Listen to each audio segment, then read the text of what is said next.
players of Jedi Survivor quickly discovered their $70 game held something sinister. The game had not been play tested for bugs, and while everyone was demanding a refund, I laughed at the thought that some people genuinely believed that the last release, Jedi Fallen Order, had itself been play tested. You see, knowing that I was not planning on purchasing a Survivor, I decided to reinstall Fallen Order, and rather than replay it for the third time, I thought I would try speedrunning it. And while I've yet to attempt a proper run, I have been playing through it as if I was. Today, I plan on delivering a simple demonstration about the broken nature of Jedi Fallen Order. Prior to continuing, I would like to give a shout out to the entire Jedi Fallen Order speedrunning community for the work they have put into the game over the years, including the discovery of various game-breaking glitches and the upload of tutorials to do them. Special thanks goes out to Pnash, whose previous runs I've used for my own runs, and another shout out goes out to Binks Magnus, who has made an amazing video documenting the history of the speedrun, which you should check out, and has also made one recently detailing a newer speedrun strat that I will also be covering today. With that out of the way, let me explain the two styles of runs I've done so far, because they utilize two completely but separate means of completely obliterating the rules of this game. The first style of speedrun takes us down the following planet order: Bracca, Bogano, Zepho, Kashyyyk, Dathomir, back to Bogano, and then Nur. The second style of speedrun takes us down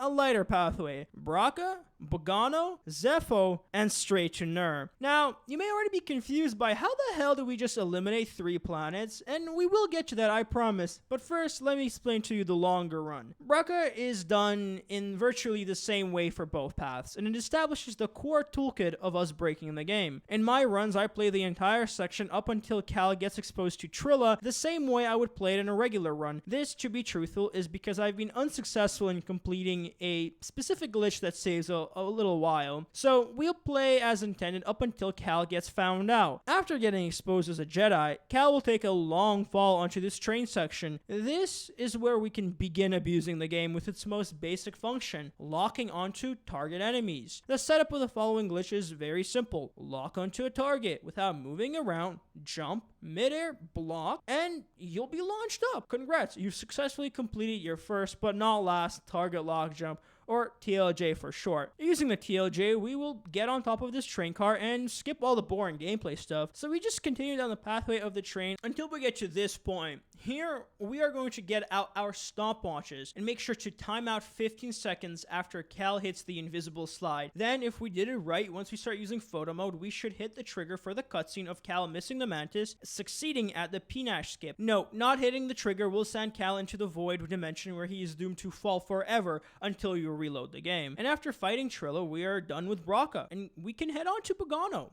Bogano, curiously, is also pretty much done the same way in both runs, for good reason though. The glitch here is broken. Landing on this planet, we're going to make headway to this platform, do a TLJ, collect all the XP boosters along the way, keep following the pathway to get to this critter, another TLJ, fall down, more XP boost, TLJ to the save point, get the Force Dash ability, then headway to the wall run flashback. Once there, we're going to keep on falling into this corner until we get launched out of the area in this insane manner. Ladies and gentlemen, what you just saw there was us getting launched outside the flashback area that is located above the main map, right into the area of where we acquire BD1. Granted, this will take a lot of tries and failed attempts, forcing full reloads, but with some practice and determination, one can get more consistent with it. Not me though, I'm not playing this game again. Nonetheless, we run into this area, slash some cables, get BD1. From there on, we make our way straight to the temple for us to get the sacred mission of getting the Astrium, after which we basically just take the normal route back to the Mantis and head on to Zepho. Zepho is going to be incredibly different depending on the run you are doing. For this first method of running the game, we are sticking to the no PBC glitch. Basically, we are not allowed to be phasing through walls, which makes the strat pretty different. Once in Zepho, we're going to follow the basics for a short bit till we get to these walls, wherein we will roll, force dash, and then jump, executing a launch, getting us to this eye slide. This will bring us closer to our target of the Zepho Temple. But first, we gotta get out of this place. To do so, we're gonna perform a precise force dash off the platform into the wind, putting us out of bounds. Then we walk along the edges and get into the main section. Then I TLJ onto this platform with a save point, after which we let gravity take Cal to the bottom of the pit and proceed down the temple as we usually would. Up until we get to the swinging ball puzzle. We do it as intended, and after which we go climb these rocks to get on top of the wall run area, air boost up, and drop into this chamber. Here, we're gonna attempt to use the force dash backflip move to clip onto the other side of the wall. Personally, I was stuck doing this for a while because there's no way to avoid the skip, as we need to get the force push ability to activate the internal game triggers. Getting on the other side of the wall will put us into the flashback area. After getting the move and exiting the rooms, saving just in case, we head away to this corner, kill the Guardian as it can be a nuisance, then execute another height boost into the sky right in this corner of the platform, after which we will start returning to the Mantis. So we will perform a force dash of this edge, we do a little TLJ here, fight out of the walker, and make way to Kashyyyk. Kashyyyk has no skips until we are way past the introduction section for the planet. It does make up for it because the degree of game breaking kicks up a notch at this point. For the first skip is a TLJ using this spider after picking up the Scomp Link, then we TLJ off the stormtroopers onto this building to avoid the interior side of it, after I get locked in this room because I have too good of a PC, but it's fine because I can spam the respawn points to glitch out. Then BD1 opens us this path which takes us straight to this save point here, a very important step that most speedrunners choose not to skip because of the potential consequences. After we use this set piece of fighting stormtroopers to TLJ on top of this platform and then another TLJ on top of this platform, once again I'm pretty sure we just skipped like an hour of gameplay here, which is really good for us. Now here comes a road diverging in the yellow wood. See, you can either skip what I'll do next and risk having to redo the previous couple of DLJs, or in my case, pass this Firefly down the path, lure the pterodactyl looking thing so we can use it to TLJ to this path, then make a save point here, which will definitely add more time to the run, but it's a very nice backup in case you mess up or need to exit the game, and later on, trust me, we may need to do so in case of potential messes up. Nonetheless, after acquiring the save point, we return back to this Firefly, or you can again, skip everything I just said, and once you're at this Firefly, find a good position, do a TLJ up here, and then we just do a couple force dashes to platform over here, fall, respawn in this odd room, which we just platform further down here to the mudslide. On this platform, we open this elevator door, TLJ into the ceiling, and then we drop to the bottom of the map. Then we just do a little bit of maneuvering, end up in this magical spot. We jump around here in hopes of hitting the load trigger for Kashyyyk too, which once we succeed, we're in. We actually go through this as usual until we get to these jumpy platforms. See, because we do not have force pull, we're gonna have to abuse the physics by dashing into these platforms, giving us velocity into the desired direction. We use this to get up to the general and acquire the rebreather. After that, we go back down, proceed as usual once more. We did a little force dash here, then again as usual until we get to these tree houses here. Here we're going to skip a cutscene by jumping up on this platform and getting directly onto the Kashyyyk slide. Down we go until we drop into these waters here. And as we proceed down this path, we are soon to unlock one of the most broken glitches. Here we TLJ of this guy onto this platform and simply follow the path to the double jump flashback.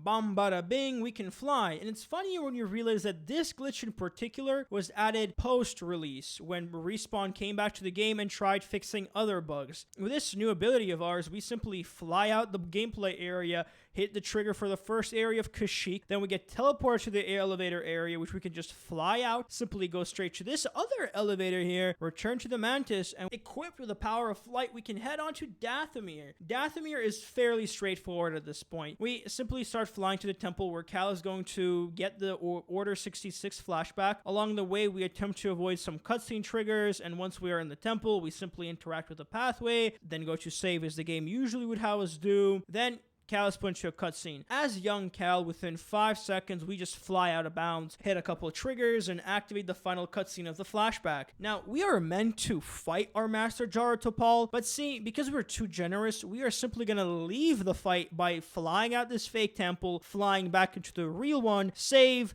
exit the game, return to the game, fly on out of the temple, head straight to the Astrium, do a little cutscene with Marin, void out, and start flying back to the Mantis, and back to Bogano we go. Here we simply gotta fly to the temple, activate the vision of the Sith future for Cal. In this vision, there's supposed to be a way to skip the fight with Trilla, But I mess up, so we still do the fight, after which we head on to the Mantis and head to Nur. Nur is pretty straightforward as well. We swim to the indoor area just so we can gain access to the flying ability, and then we fly out the ceiling. After, we fly down this path, hit an invisible trigger to load in the Fortress Citadel, and fall into this platform. And now we can start the last glitch. After landing, we start flying to the area where we're supposed to fight Trilla. The reason we do not touch the floor is so that we can then void out and get teleported back to the last place we stood on solid ground. We glitch into the combat area, fly around a little bit, and then drop out to void out. That's it. The elevator will now have the prompt to activate it going up. This will bring into existence Vader himself. That is it. No more skips, no more glitches, no more bugs. Just get to the end of the game and it is done. This path, if executed properly, should take around 2 hours, which is around a tenth of how long the actual game takes to finish. But this next route is even more broken. As a reminder, the second path looks this way: Bracca, Bogano, Zepho, and Nur.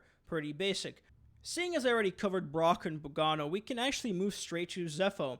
Now, excuse me for being giddy here, because to be truthful, I've only recently done this right, and I'm beyond happy because this even faster strat, despite being more broken, includes some of the least difficult skips. Okay, so for this route, I should mention that we will be using the PBC phasing through the doors glitch.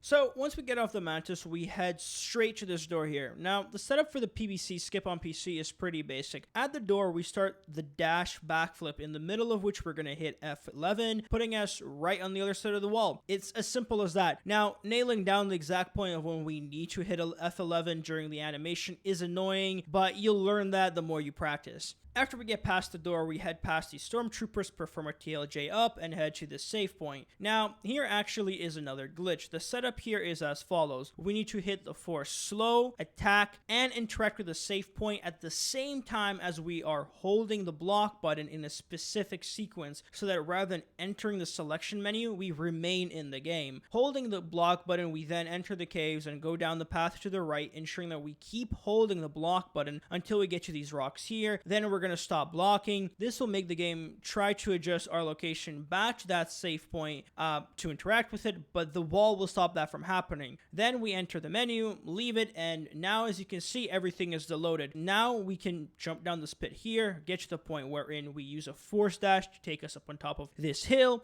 go up this other hill, and then drop down into these walls. We will use photo mode to load in the chunks, and then we're going to be back in the corridor we initially passed. Passing the door, we can either open it or face through it, doesn't really matter. Then we're going to enable hard mode to take some damage from voiding out. We will get our health pretty low, and then we will head on to the Mantis. Here we will execute airwalking. To do so, once we are near the Mantis, we need to block, then wait for the lightsaber to begin retracting. But just before the final couple frames, we will need to dodge and pull out the lightsaber again. This will turn the lightsaber on despite it being holstered. Now, we can go into the Mantis and do the following step. Go to the save point, interact with it, then go to the planet menu, press interact once, pretty important, then exit the Mantis to the right of it. Now, all you simply have to do is pull out the lightsaber and cancel the airwalk. Then the game is going to start pulling us back to the planet menu, which is going to fail and simply bring up the menu regardless. Here we're going to select Bogano, and that's right, the Mantis will simply start flying away without us. Now apparently there is a way to die here in a specific manner to avoid later quitting out the game, but I failed to do so. So once the entire map deloads, we're going to drop to our deaths, respawn back at the caves. We will then enter the caves and again go right, but this time we will perform a PBC through this wall, go down the slide, and get to this wall run area here. We're going to drop right into this corner and proceed to set up a launch. Truth be told, this is where I was stuck for the most, as the launches in this game are very picky, but once we execute the launch, we're gonna get launched onto the cliffs. We simply have to then walk up these hills in this capacity.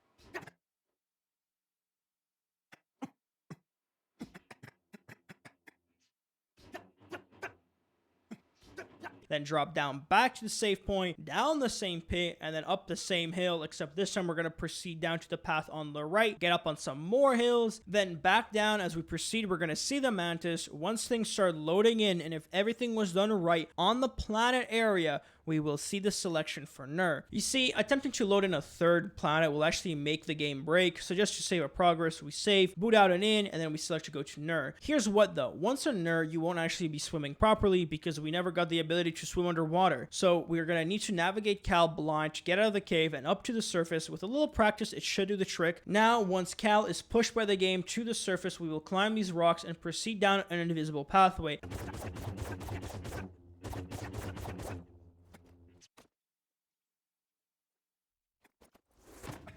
head to the top of the intended pathway. Once on the end of it, we will need to step a very precise jump. Landing on the edge of this bridge, we need to jump at a specific time. We're going to have to enter photo mode, and then we're going to have to start flying around until we hit the same invisible trigger we did on the other run to load in the rest of the level. Once we hit it, we get to this door, perform a PBC, then activate the bridge.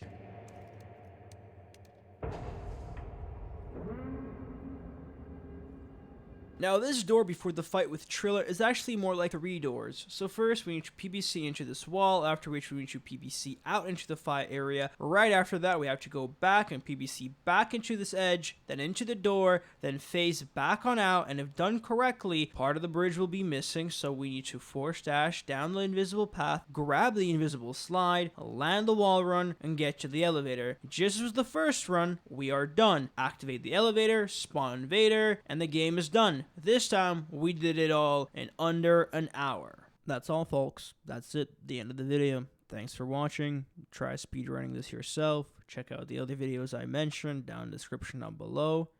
And, as usual, see you later.